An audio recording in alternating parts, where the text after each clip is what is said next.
Louvado e engrandecido seja o nome do Senhor em todo tempo, porque Ele é bom. Hoje vamos para o livro de Juízes, um livro que eu gosto muito, muito abençoado, que começa já falando da conquista, né, das novas tribos, que foi um período muito abençoado. Nós sabemos que as tribos são Judá, Benjamim, Efraim, Manassés, Issacar, Jefté, Elon, Abidom, Gideão. E nós sabemos que naquele tempo, pelo livro se chamar Juízes, foi um livro escrito e que menciona o tempo inteiro as conquistas e as situações ocorridas com os juízes. As terras não conquistadas pelos israelitas, porque não era permissão do Senhor. No capítulo 2, Deus repreende os israelitas. Juízes 2:12 diz: deixaram o Senhor, Deus de seus pais, que os tirara da terra do Egito, e foram-se a outros deuses, dentre os deuses das gentes que havia ao redor deles, e os adoraram e provocaram a ira do Senhor. Então eles começaram a se perder naquele tempo, adorando a deuses pagãos, e foi uma infidelidade muito grande de Israel em relação a Deus.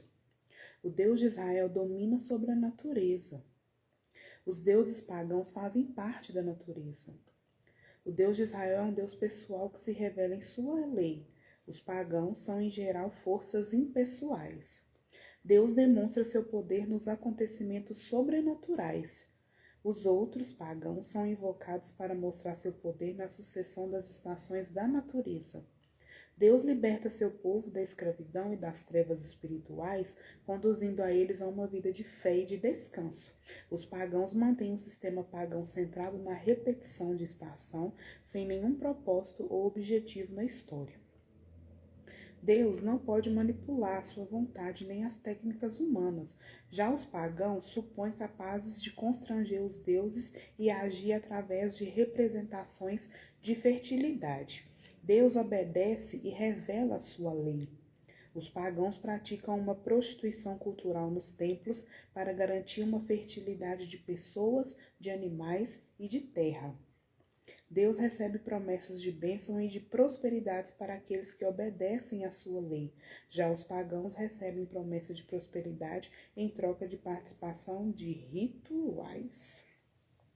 Juízes 2:20 nos diz: pelo que a ira do Senhor se acendeu contra Israel e disse: porquanto este povo se transgrediu a minha aliança que eu ordenara a seus pais e não deu ouvidos à minha voz. Também eu não expulsarei mais de diante dele nenhuma das nações que Josué deixou quando ele morreu. Gente, foi um período muito delicado, porque eles conheciam a palavra do Senhor, sabiam o que tinha que fazer, sabiam que eles tinham uma Canaã celestial e mesmo assim eles retrocederam e recorreram aos deuses pagãos. Muito complicado. É aí que, pela misericórdia de Deus, se levantou Débora, uma líder. Ela era dona de casa, ela julgou Israel fazendo um treinamento para a liderança. Deus a chamou de profetisa quando escolheu ela para julgar, né, para ajudar Israel. Prometeu liberar e libertar Israel sobre o domínio de Cícera através dos cuidados de Débora. Foi a primeira mulher líder. Louvado seja Deus pela vida de Débora, amém? Hoje estamos falando também, ontem foi mencionado sobre mulher abençoada na Bíblia. Foi falado de Ruth, de Noemi, e hoje estamos falando de Débora.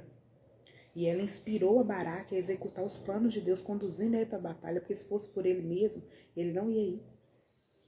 Gente, o tanto que a mulher tem o poder de ajudar e de interferir numa situação. E Débora, além de ser uma líder maravilhosa, ela ouviu a Deus, ela mostrou ter um coração de serva, ela delegou as tarefas que eram necessárias para cada um fazer, ela louvou o Senhor, Débora liderou com a autoridade recebida de Deus, ela motivou o povo e ela foi uma líder respeitada. E eu acho lindo que aqui no versículo 8 do capítulo 3 de Juízes, Baraque diz: se fores comigo, irei, porém se não fores comigo, não irei.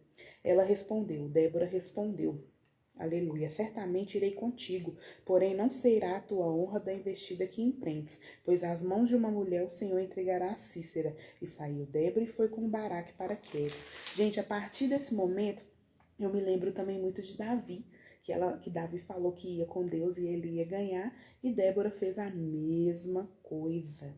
Louvado seja o nome do Senhor. E eu amo Juízes 5, porque tem o cântico de Débora. Juízes 5, 2. Desde que os chefes se puseram à frente de Israel e o povo se ofereceu de forma voluntária, bendizei ao Senhor. Ouvi, reis, dai ouvidos, príncipes. Eu mesma, Débora, cantarei ao Senhor, salmodiarei ao Senhor, Deus de Israel. Saindo tu, ó Senhor, marchando desde o campo de Edom. Os montes vacilaram diante do Senhor, e até o Sinai diante do Senhor, Deus de Israel.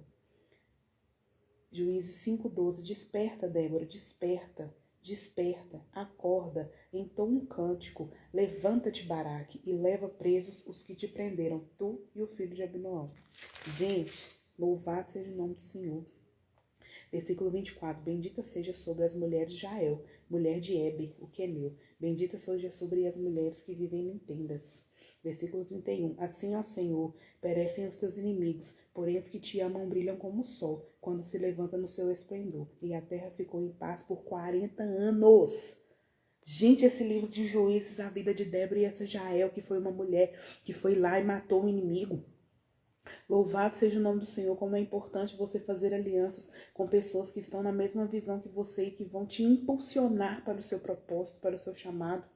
Louvado seja o nome do Senhor, que nós sejamos nesse século XXI, nesse tempo, mulheres como Débora, mulheres como Jael, que entenderam que tinham que se posicionar, que entenderam que tinham que motivar aqueles homens a fazer algo. Não significa que mulher não pode guerrear não, viu? Século XXI, ó, vamos despertar, vamos acordar.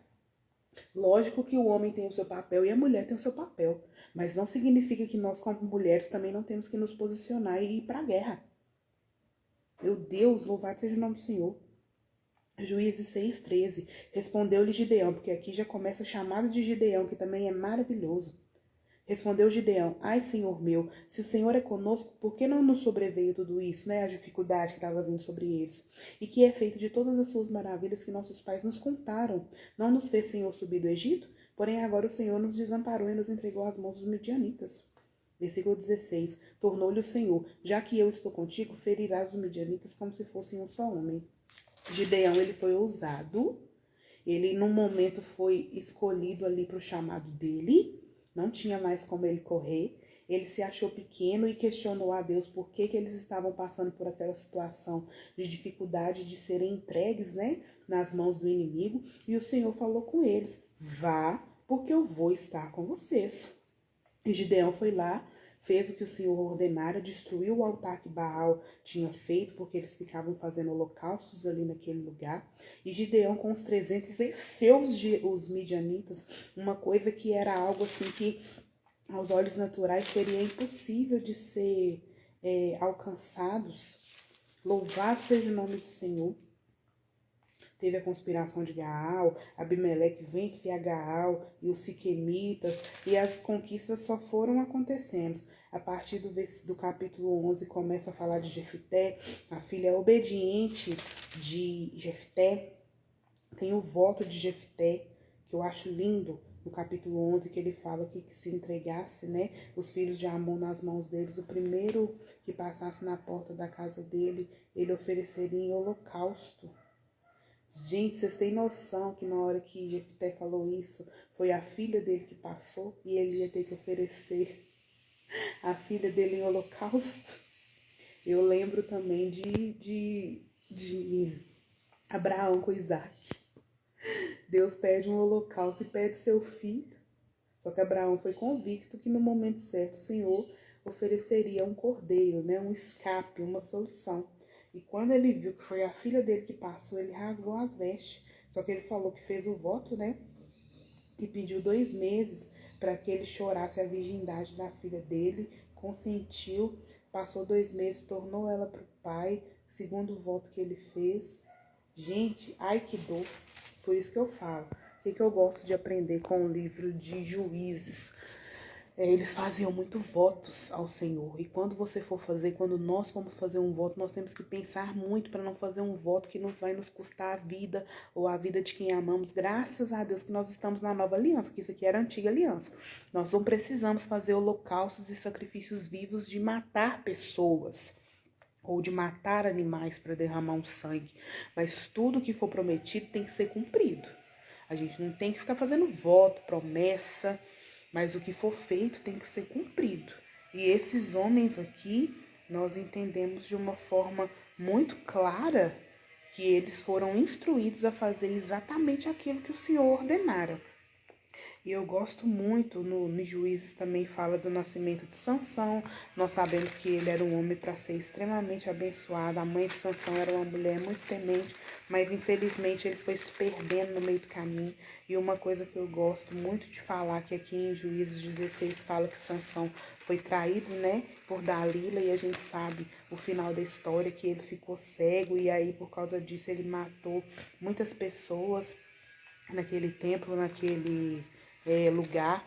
Nós sabemos que é muito difícil viver uma vida de acordo com o que o Senhor, né, nos ordena, mas só que a partir do momento que o Senhor falou algo, ele vai estar conosco, ele vai fazer com que aquilo se torne possível. Ele não nos dá nada que vai ser sobrenatural. E uma coisa que eu gosto muito de falar aqui, que no livro de Juízes se aparecia muito o anjo do Senhor. E nós temos em alguns capítulos aqui quando eles apareceram. Quando o anjo do Senhor, por exemplo, apareceu para Agar, instruiu Agar a voltar para Sara da primeira vez. E ela era uma mulher muito maltratada. Mas nós sabemos que depois, quando na segunda vez ela foi mandada para o deserto com seu filho Ismael, o Senhor ouviu o choro dele, viu aquela situação, providenciou o escape e ele foi um rei tremendamente abençoado nas terras novas a qual eles foram direcionados. Quando o anjo do Senhor apareceu aos israelitas, eles anunciaram o julgamento contra o povo de Deus devido à desobediência. E qual que foi o intuito do Senhor? Fazer com que eles fossem conduzidos ao arrependimento. Quando o anjo apareceu a Gideão, foi para incumbir ele de destruir os ídolos da casa do seu pai e lutar contra os midianitas. E com isso as famílias foram removendo a idolatria. Quando o anjo do Senhor apareceu à mãe de Sansão, anunciou o nascimento de Sansão, e ela era uma mulher estéril que foi abençoada com uma criança muito especial. Aos pais de Sansão, quando o anjo apareceu, anunciou o ministério de Sansão, e eles eram um casal que ia ajudar a serem pais mais piedosos. Quando o anjo do Senhor apareceu ao marido de Isabel, anunciou o nascimento de João Batista, e com isso expressou uma preocupação de que um homem de Deus e a sua esposa estavam tendo um filho na sua velhice. O anjo do Senhor é uma figura em volta de um mistério. Trata-se claramente de um mensageiro enviado do Senhor que apareceu segundo a determinação divina para transmitir uma palavra de revelação, de livramento ou de julgamento por Deus. Muitos consideram esse mensageiro celeste uma cristofonia, uma aparição de Cristo pré-encarnado aos seres humanos, já que de outro modo não poderiam olhar para Deus e viver. Ele não podia aparecer de forma física, então ele enviava o anjo do Senhor, esse mensageiro. Então, o que nós temos que aprender com o livro de Juízes? Aprender que, como Débora, nós podemos sim ser mulheres abençoadas, ser homens abençoados, se posicionar. E a parte que eu acho linda e maravilhosa é quando ele fala, Baraque fala para ela, se fores comigo, eu irei. E ela fala, eu irei contigo e nós vamos vencer. Então, que nós possamos aprender com esta palavra de que se o Senhor prometeu, Ele vai cumprir. Se o Senhor te escolheu como um líder, não fique com medo. Simplesmente escolha as alianças corretas, as pessoas corretas, os liderados corretos para andar em comunhão, em conjunto com você, para que as vitórias e as terras sejam garantidas. Às vezes a sua terra é o seu casamento, é o seu emprego, é um carro, é uma casa própria, é um livramento, é uma cura. É uma bênção no lar? É uma bênção ministerial? Não sei, mas o Senhor sabe. Então confie ao Senhor, deixe ser liderado pelo Pai, assim como Gideão, que também falou que não sabia como ia fazer, porque eles estavam passando por muitas dificuldades, e ele começou a liderar na hora que estava pegando fogo, mas o Senhor esteve com ele, porque ele olha o nosso coração. Ele não olha muitas vezes o que sai da nossa boca ou o que está na nossa mente, porque antes de sair ou entrar na nossa mente, o Senhor já conhece, porque foi Ele que nos fez, foi Ele que nos escolheu. Amém? Mas que você compartilhe essa palavra, seja abençoado na prática dessa palavra e aprenda a viver uma vida sendo um justo juiz, assim como Deus é e quer que nós sejamos aqui na terra. Estamos no século XXI, enfrentando homossexualismo, pedofilia, mortes, suicídio, depressão, várias síndromes malditas, mas maior é Deus. E se Ele está na guerra e nos dá a palavra para pelejarmos, nós vamos pelejar, nós vamos vencer, nós vamos romper e ganhar almas para Ele. Amém? Sejamos abençoados na prática desta palavra e que Deus nos abençoe em Cristo Jesus.